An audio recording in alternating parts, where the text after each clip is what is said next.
Nimesimama kwenye matukio kama haya nikasema, ndugu zangu, wakati mwingine tunahudhuria kwenye misiba kama hii ili kusapoti bajeti ya msiba, kwa sababu bajeti ya msiba haijawahi kutosheleza.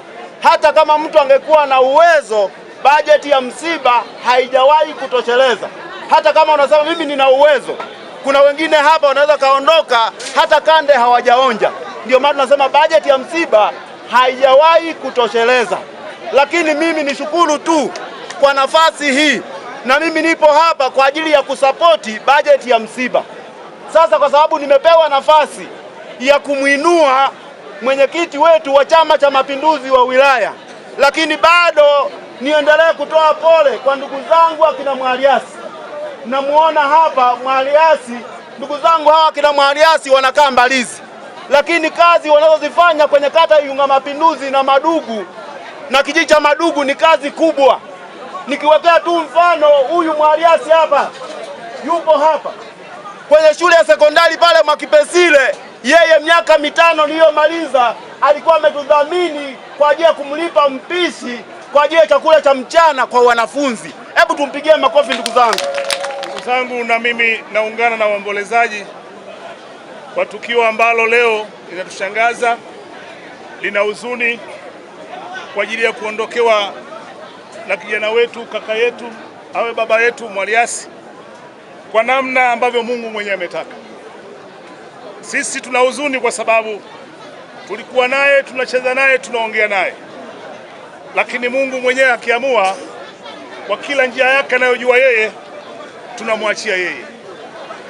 Nitoe pole kwa familia ya Mwaliasi, nikimtambua Mwaliasi kwamba ni kijana wetu, mbali hata alivyoongelewa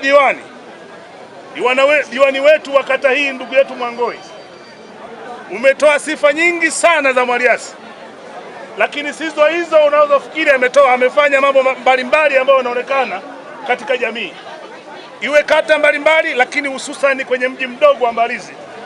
Kweli ndugu yetu Mwaliasi aliyopo hapa, kijana wetu, ni mambo mengi ameyafanya. Kama ni kaka yake au ni mdogo wake, leo tunamwaga, lakini kama sisi chama tutoe pole sana ndugu yetu. Mbali wanaofikiri Mwaliasi huyu alikuwa ni mtiania ya ubunge, jina lake halikurudi katika Wamalila, naye ni miongoni aligombea, lakini wanaoomba ni wengi, yanaorudi ni machache. Tunaendelea kumtia moyo, nafasi bado ipo na umri bado unao. Pale patakapobidi tena unataka kuamua, sisi tunakuachia milango iko peupe.